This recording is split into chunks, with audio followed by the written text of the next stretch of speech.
Ukraine strikes Russian targets over 1,000 kilometers behind the front line. They strike both an important refinery as well as the factory that builds the Shaheed drones. We'll talk about this as well as about the developments along the front line and the fear about an additional wave of mobilization in Russia. At least that's what the Ukrainian President Zelenskyy says, that he expects one to come. We'll talk about all of this in this situation report.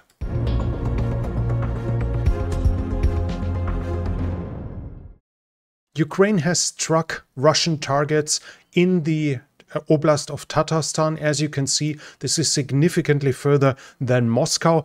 In these strikes, we can see here, this was a very likely a light plane that was remodeled to be remotely controlled. It struck a target here. This was a dormitory though, so according to everything I found, it has not hindered the production of the Shaheed drones, but this was the actual factory where the Shaheed drones are being built. Another strike hit a refinery here, that the Tanenko refinery in Tatarstan, where the damage was also done, where additional damage was done. This here is a video showing the remnants of one of the drones being used. It's unclear as of yet what has been used in both cases. The Tatarstan, the refinery was likely hit by a drone, whereas this was probably an actual passenger plane for sports pilots that was modified to be used as a drone.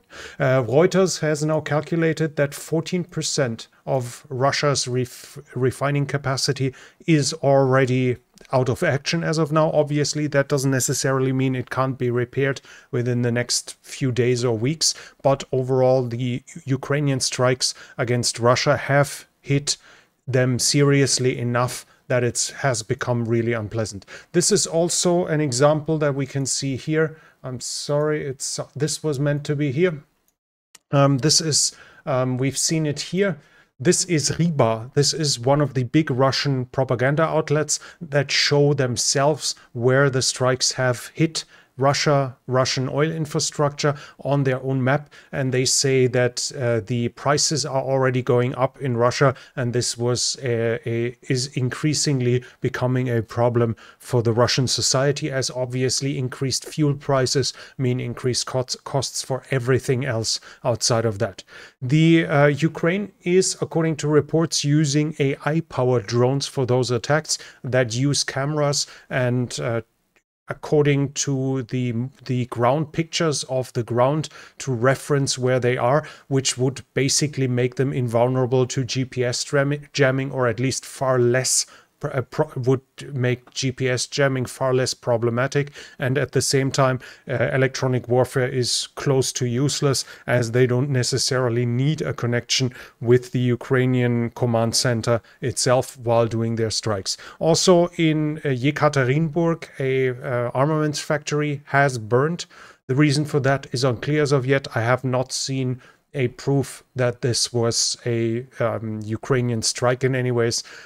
Sometimes fires start, even though we have a lot of fires recently in the last 2 years in Russian munitions factories. Russia itself has used 3,000 gliding bombs, 600 drones and 400 missiles against Ukraine in March alone. According to the Ukrainians, 3,000 gliding bombs a month are showing us how the production numbers of them are now, and this is one of Ukraine's biggest problems as of now.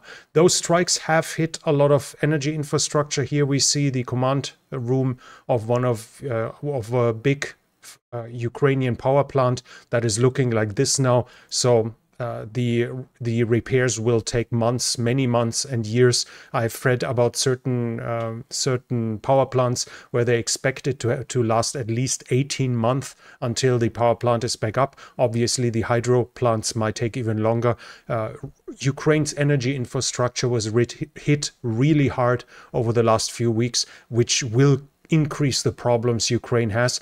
Also in regards to the population, how much they keep supporting the war, and obviously the defense industry as well, as it needs electricity.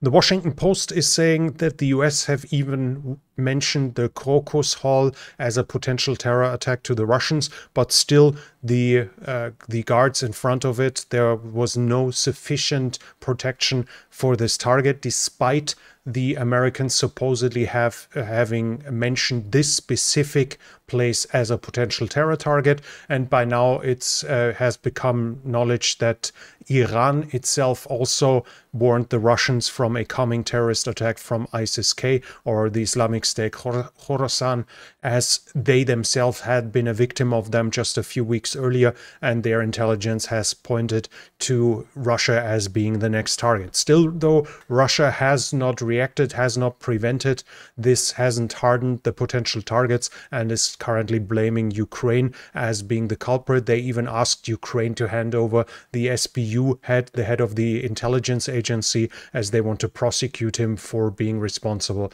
for this attack. On the northern front line here towards Russia, the Ukrainians are saying in the Sumy region here, they managed to repulse a Russian sabotage and reconnaissance troop crossing over the border. Nothing happened there, no mentions of Russian losses, so the Russians tried to cross it, but nothing has changed. North of the Seversky Donetsk, we obviously have fighting. One of the focus points is here close to Terny. Here we have an interesting video that was geolocalized of a Ukrainian tank going and shooting at, you can see him here, and shooting at a tree line from a close distance. And in this area, this was geolocalized where he did these attacks. It was in here, and this is only here. So where the attack came from isn't unclear, and while we see the tank operating in Russian-controlled area, that doesn't mean that the Ukrainians have recaptured that point. That might just have been a counterattack, so no proof of any change of territory at this point north of the Seversky Donetsk. South of the Seversky Donetsk, the situation is a little bit different. We have close to Chasiv Yar, the Russians have now taken over control over the whole tree line here, connecting it to the southern forested area. There were some Ukrainian fortifications in here that are now under full Russian control. The Russians have also taken over control over the southern area, roughly this here, of Ivanivske. This is now under their control, but we have one more news, which is a little more disturbing. The Russians have apparently crossed through the whole of Ivanivske with two of their tanks.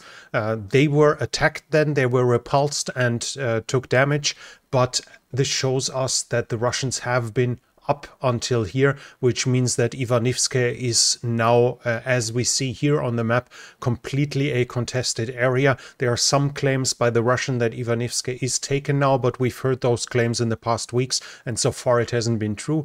But we see the Russians definitely advancing inside of Ivanivske. South at Avdiivka, it's the same. The Russians keep advancing. There is some confusion. We have a channel according to which there is a Ukrainian Grad attack on a Russian position that we can see here. We see artillery fire, but the interesting part is that this was here, according to which the Russians would already be a kilometer behind the previous front line. This is a geolocalization according to it, being here. This being here now, this seems unlikely. As of now, it's probably more likely that this is a Russian video showing a Ukrainian unit being shelled, but at least there's a theoretical possibility that the Russians have advanced until this here already. What they did achieve, though, isn't that far away in the south. There we have visual proof that the Russians have crossed over the river here into Semenivka and are roughly at that point now. We also have this geolocalized, and these are Ukrainian FPV drone attacks on Russian positions, so we know the Russians have entered Semenivka from the south. This means that the northern position is possible, even though it's not proven, but we see that the first line, where we expected the Ukrainians to hold them back somewhat later, is in the process of falling. It gained the Ukrainians a little bit over a month, but this whole theme of today's situation report of this front is the Russians increasing the pressure and trying to get to the next Ukrainian defensive line. Because at the same time, Further south in the area of Tonenke, the Russians did a combined arms attack with 36 MBTs and 12 BMPs. They took serious damage along that road here, advancing further west. The Ukrainians are saying they took 12 MBTs damaged, 12 MBTs as a loss and 8 IFVs. It seems to be confirmed from the Russian side, and we have some visual evidence here, even though there are supposedly some previous Ukrainian losses in the same area. Ukraine did a counterattack there with smaller forces and was repulsed as well, but there's even more concerning news for the Ukrainians because we have visual evidence of Russian tanks attacking in this area here, attacking up here, and this is right southeast of Umanske, which is already here. So the Russians have reached these areas here. We see them advancing here, probably until here. We see them advancing here. Further up to this, Tonenke, they took over this area as well. And we see that they have advanced in the area of Pervomaiske and Vodiane. So from my understanding, that whole thing here is being considered Vodiane, even though the map would indicate us Pervomaiske. But the Russians have advanced north of these lakes here and the river into further north along the road. And in Pervomaiske, the pressure is also being kept up. So Pervomaiske seems to be in the process of falling as well. We probably have to expect the Russians advancing to that lake line here more or less fairly soon. There is a high ground still under Ukrainian control, but in this open area there, from all the information I have, there aren't any serious Ukrainian defenses, and the supposed stronger Ukrainian defense line is going down here. So according to this, we would expect the Russians to soon advance at least roughly to this line here. We have to expect further Russian advances there fairly soon. Further south, I cannot confirm any serious changes from the last situation report. We know that the Russians are operating in this area. We know that they gained some ground in Novomikhailivka, but overall, since the last situation report, I have no visual confirmation of any change in territory. What we do have, though, is some change here, or some developments here in the area of Orikhiv. This is in close to Hulyai Pole, and here Hulyai Pole is, and here the Russians did an attack on a bridge, as we can see here.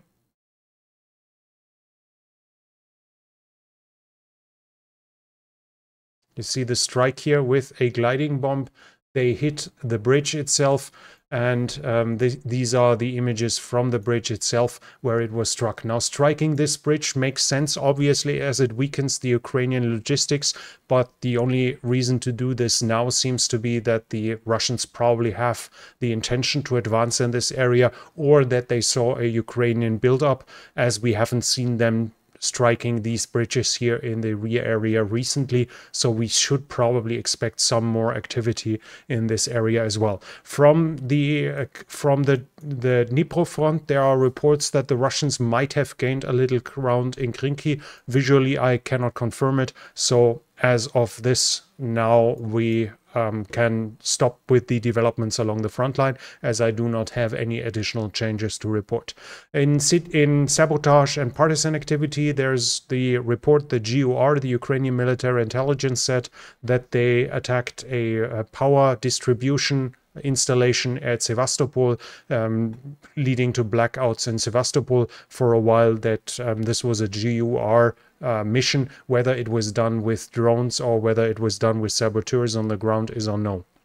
In troop generation, we have news now from Russia that they are going to call up 150,000 men, but this is for conscription.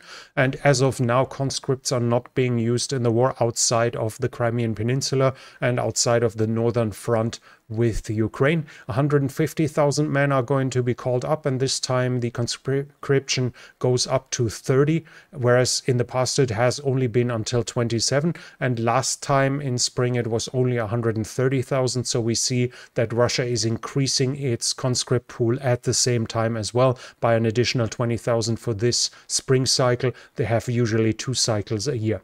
And in a press conference with his Finnish colleague, the Ukrainian President Zelenskyy Zelenskyy said that Russia will call up another 300,000 men to January 1st. So in a second wave of mobilization, this at the same time where Ukraine claims they don't really need another big mobilization wave, leaves obviously some questions why the Ukrainians think that they don't need to call up significant additional forces, whereas Ukrainian voices say at Bakhmut, for instance, they are in 10-1 or 7-1 disadvantage in manpower. And as we know, the rotations are lacking, that we have frontline troops not sufficiently equipped. We see the struggle Ukraine faces in creating additional manpower, not by the fact that they have run out of men, but probably more in regards to political pressures and obviously financial needs. Russia, on the other hand, claims that they've already recruited another 100,000 men this year. This is roughly in line with the GUR estimates of 30,000 a month. As we are 3 months into the year, now we would be at 90,000 according to this. And in the past, we've roughly seen that Russia overestimates its numbers by 10 to 20% if we take the likely real numbers. So we are fairly close to what was likely to happen. The Russians also claim that since the terrorist attack, an additional 16,000 men have been recruited in 10 days. So this would be outside of the usual 30,000 a month, up to 45,000. And according to the Russians, a lot of them claim that they want to avenge those, as Russia says that the Ukrainians did it. And as according to surveys, 50% of the Russian population actually believes that Ukraine is to blame for the terrorist attack.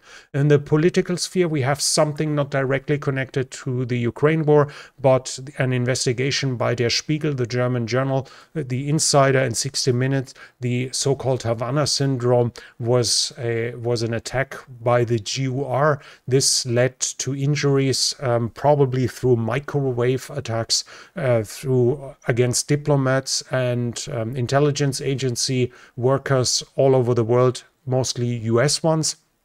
And the interesting part is that a lot of those that were attacked were working on Russia topics, were specialists in their field, and actually a lot of them became unable to continue working afterwards. So they were taken out of the workforce and out of their specialty, at the same time showing how effective those attacks could have been if Russia was it. The US at the time does not confirm that they think the GUR has been it, but the investigation claims that due to travel logs from known members of a specific unit, they could identify the GUR being responsible.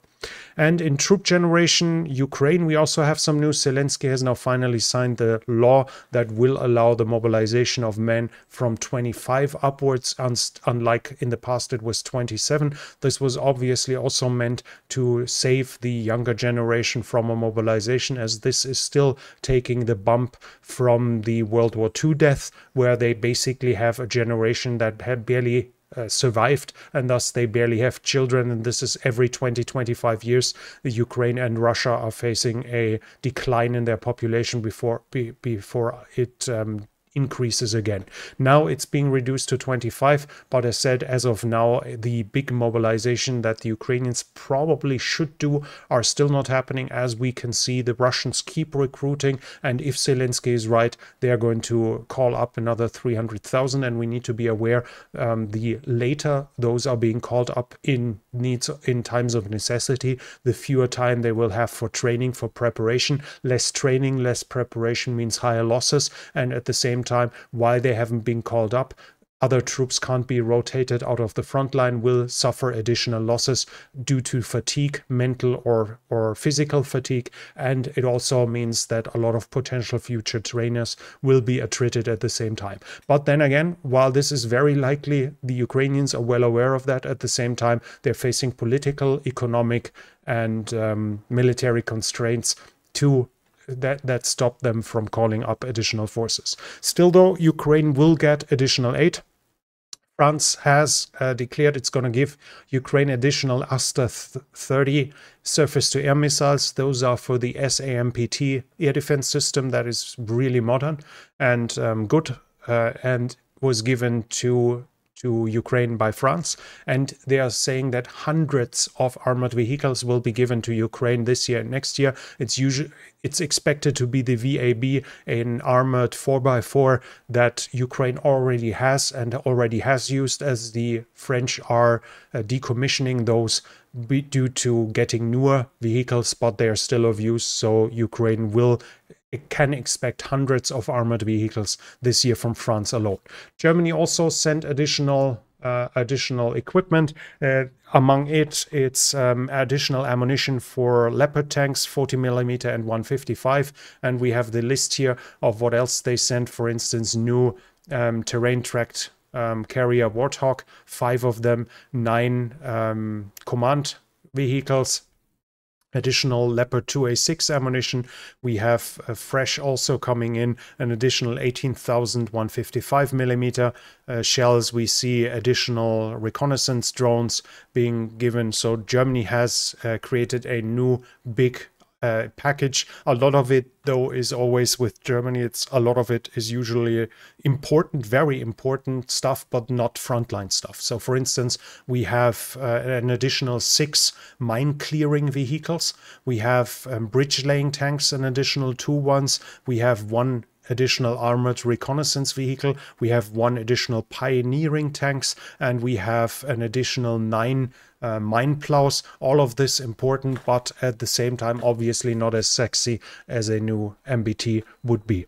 Belgium will give 100 million to run the F-16 that Ukraine is going to give to allow the continued use, probably spare parts and ammunition. Czech Republic is saying that in total they found 1 million shells, well, for a price of 1.8 billion euros. There was some confusion, I guess some numbers which were still increasing were then meshed together. I myself reported that supposedly 1.5 million shells were found. That seems to not have been true. Initially it was probably 700, then 800, and that was somehow thought to be 2 separate deliveries. By now it's 1 million shells, and the first ones are coming this month, so Ukraine's shell hunger will get reduced at the same time. At this also, there are fresh claims that Estonia has found shells for 2 to 3 billion euros, which, if we take the numbers from the Czech Republic, would be almost 2 million shells. Whether that's true or not, I have not seen it, because I found it on some channels that didn't give any sources. So as of now, this might be true, this might not be true, but if it's true, Ukraine's shell hunger will likely end, at least for the time being, somewhat soon, at least in this summer. As at the same time, we have news from Greece that Greece will give Ukraine artillery shells that are decommissioned but still usable, so even more ammunition to be expected for the Ukrainian side, but as we've heard, they bitterly need it. And this was already it from me for now. If you like this situation report, please give it a thumbs up. It really helps with the algorithm. Leave a comment what do you think about the current developments, and if you're new here, I would like to invite you to subscribe to the channel and hit the bell icon so you don't miss future videos. This channel is only possible because of the support of viewers like you. If you like to support the channel, you can do so by the means in the description. Thank you very much to everyone already supporting this channel, and that's it from me for now. Thank you for watching, and I'll be back.